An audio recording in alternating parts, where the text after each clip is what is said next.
नमस्कार। आज कार्तिक कृष्ण द्वादशी शके 1936 सादर करत आहोत ठाणे वार्ता। ठळक घडामोडी। रेल्वे अपघातांवर महिन्याभरात ठोस उपाययोजना न झाल्यास रेल्वे रूळ उखाडण्याचा आमदार जितेंद्र आव्हाडांचा इशारा। सर्वोच्च न्यायालयाचा वनजमिनीविषयीचा निकाल ग्रामीण भागातही लागू करण्याची मागणी। आणि हृदयाची गती अचानक वाढल्यामुळे होणारा मृत्यू टाळणाऱ्या आयसीडी तंत्रज्ञानाचं ठाण्यातील पहिलं प्रत्यारोपण यशस्वी। या आणि इतर घडामोडी विस्तृतपणे पण काही क्षणातच। ठाणे वार्ता पहा श्रीस्थानक वाहिनीवर। आता सकाळी 9:15 पासून रात्री 9:15 पर्यंत ठाणे वार्ता, ठाण्यातील पहिलं दृकश्राव्य माध्यम। श्रीस्थानक वाहिनी ठाण्याची स्वतःची वाहिनी। ठाण्यातील घडामोडी, कार्यक्रम, वादविवाद, अगदी गाणी, नाटक याचा आनंद घर बसल्या पहा श्रीस्थानक वाहिनी। आपल्या ठाण्याचं हक्काचं व्यासपीठ श्रीस्थानक वाहिनी। ठाणे वार्ता आता संकेतस्थळावर देखील ठाणेवार्ता.com वर क्लिक करा आणि ठाण्याच्या घडामोडी जाणून घ्या। ठाण्यातील पहिलं ऑनलाईन माध्यम ठाणेवार्ता.com। नमस्कार मंडळी, दर रविवारी पाहायला विसरू नका। नमस्कार मंडळी, आपल्या प्रश्नांचं थेट उत्तर। ठाणे वार्ता पहा श्रीस्थानक वाहिनीवर। आता सकाळी 9:15 पासून रात्री 9:15 पर्यंत ठाणे वार्ता, ठाण्यातील पहिलं दृकश्राव्य माध्यम। दिवा ते ठाणे रेल्वे मार्गावर होणारे अपघात टाळण्यासाठी रेल्वे प्रशासनानं ठोस उपाययोजना न केल्यास दिवा ते ठाणे रेल्वे स्थानकादरम्यानचे रूळ उखाडण्याचा इशारा राष्ट्रवादी काँग्रेसचे आमदार जितेंद्र आव्हाड यांनी दिला आहे। ठाणे ते दिवा या मार्गावर वर्षभरात 300 जणांचा बळी गेला आहे। महिनाभरापूर्वी दिलेल्या तक्रारीची साधी दखलही रेल्वे प्रशासन घेत नसल्यानं संतप्त झालेल्या आव्हाडांनी हा इशारा दिला आहे।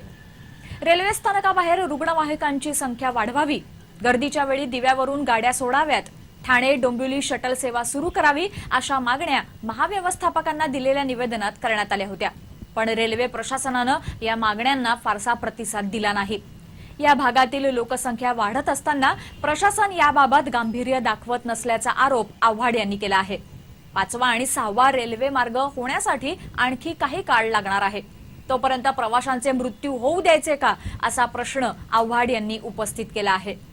येत्या महिन्याभरात यावर काही ठोस उपाययोजना न केल्यास दिवा ते ठाणे रेल्वे मार्गाचे रूळ उखडण्याचा इशारा आमदार जितेंद्र आव्हाड यांनी दिला आहे।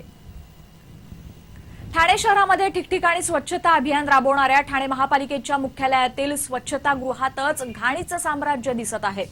एक प्रकारे दिव्याखाली अंधार असा प्रकार असून जन्म मृत्यू विभागाशेजारील स्वच्छतागृहाची कित्येक महिने साफसफाई झाली नसल्याचं समोर आलं आहे।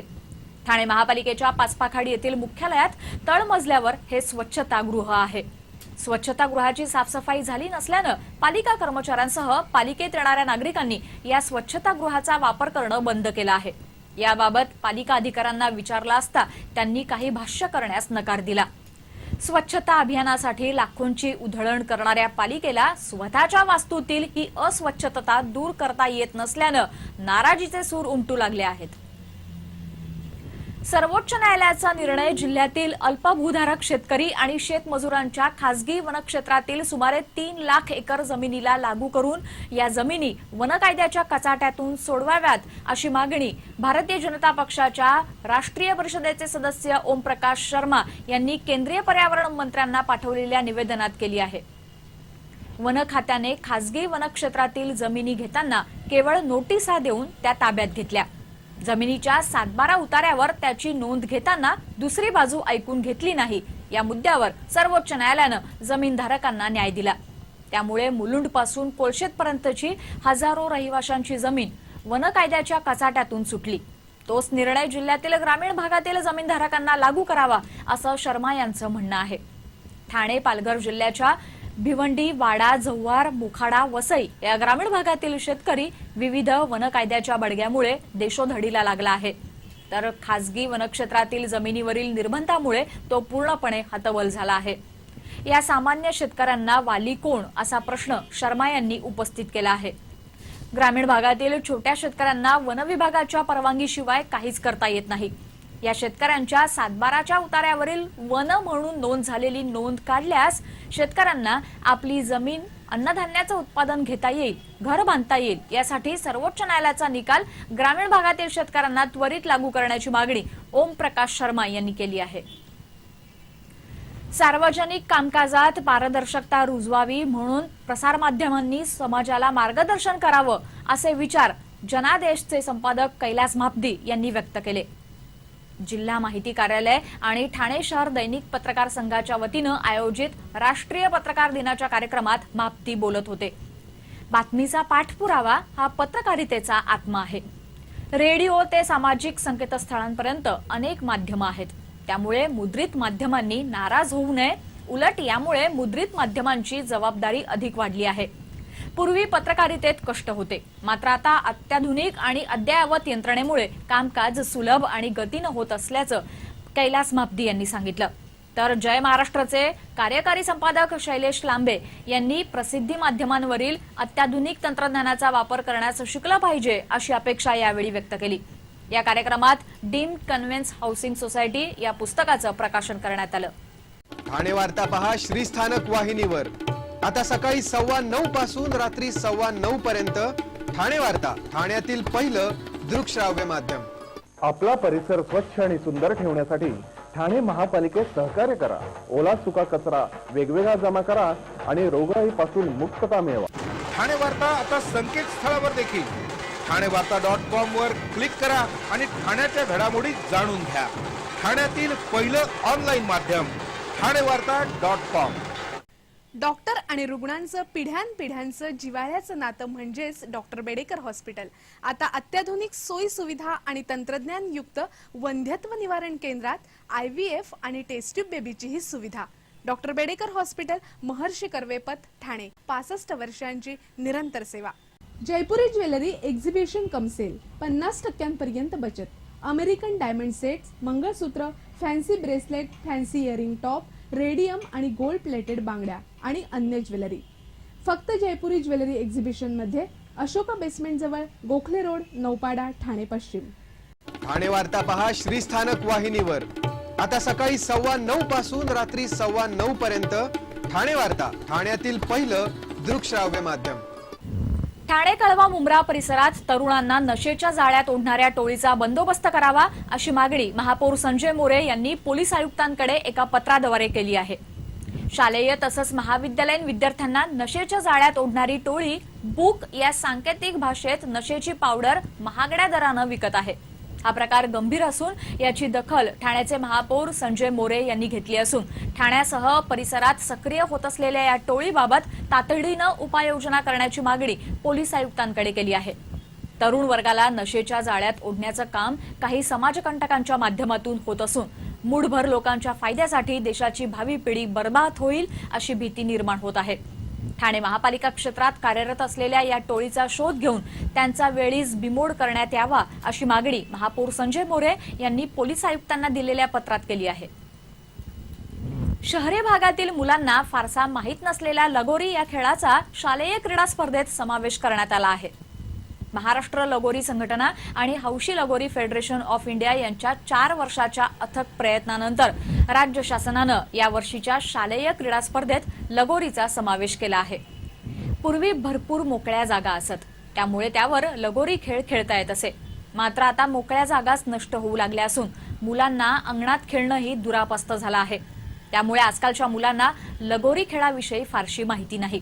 मात्र लगोरी हा आपला पारंपरिक खेळ आहे। या खेळाच्या अधिक माहितीसाठी महाराष्ट्रलगोरी.com या संकेतस्थळावर संपर्क साधावा असं आवाहन करण्यात आलं आहे। स्थानिक संस्था करासंदर्भात चर्चा करण्यासाठी राज्यातील महापालिका आयुक्त आणि संबंधित अधिकाऱ्यांची एक बैठक उद्या मुख्यमंत्र्यांनी बोलावली आहे।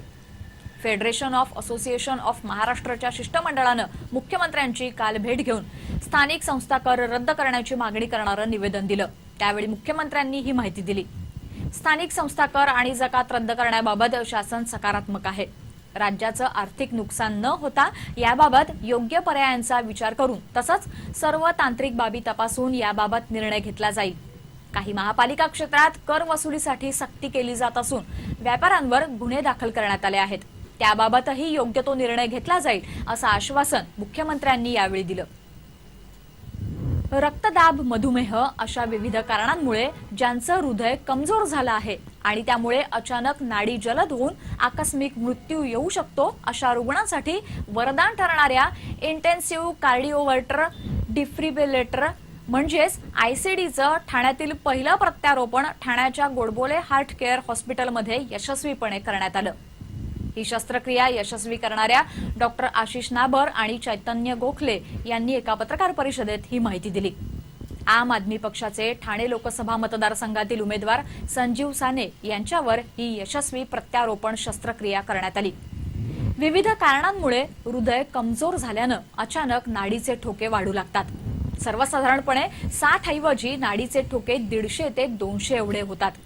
या गतीमध्ये रक्ताभिसरण ठीक होऊ शकत नाही. ही अवस्था काही सेकंद जरी राहिली तरी रुग्णाचा तात्काळ मृत्यू होतो. अशा रुग्णांना या आयसीडी तंत्रज्ञानाचा फायदा होणार आहे. नाडीचे ठोके वाढण्याचा प्रकार पहिल्यांदाच होतो आणि तो घातक ठरतो. अशा रुग्णांमध्ये अवघे 5% रुग्ण जिवंत राहू शकतात.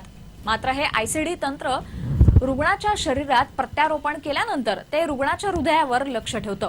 नाडीचे ठोके कमी अथवा जास्त झाले तर ते नियंत्रित करण्याचं काम या यंत्राद्वारे केलं जातं. आवश्यक असेल तेव्हा एक हलकासा शॉकही हे यंत्र देऊ शकतो. त्यामुळे रुग्णाला काय होत आहे याची माहिती मिळू शकते आणि तो त्वरित डॉक्टरकडे धाव घेऊन पुढील उपचार घेऊ शकतो, असा या यंत्राचा फायदा आहे. भारतामध्ये मेट्रॉनिक्स ही कंपनी हे यंत्र बनवत असून तिला जागतिक पातळीवर मान्यता आहे. पेसमेकर सारखं हे यंत्र असून या शस्त्रक्रियेसाठी 3.25 लाखांपासून 7 लाखांपर्यंत खर्च या यंत्रातील सोयीप्रमाणे येतो, असं यावेळी सांगण्यात आलं. ज्यांना दम लागण्याचा त्रास होतो त्यांनी योग्य वेळी तपासणी करून हे यंत्र बसवल्यास पुढील धोके टाळता येतात, असंही यावेळी सांगण्यात आलं. ठाण्यातील पहिली शस्त्रक्रिया झालेल्या संजीव साने यांनीही या यंत्राबद्दलचे आपले अनुभव यावेळी सांगितले.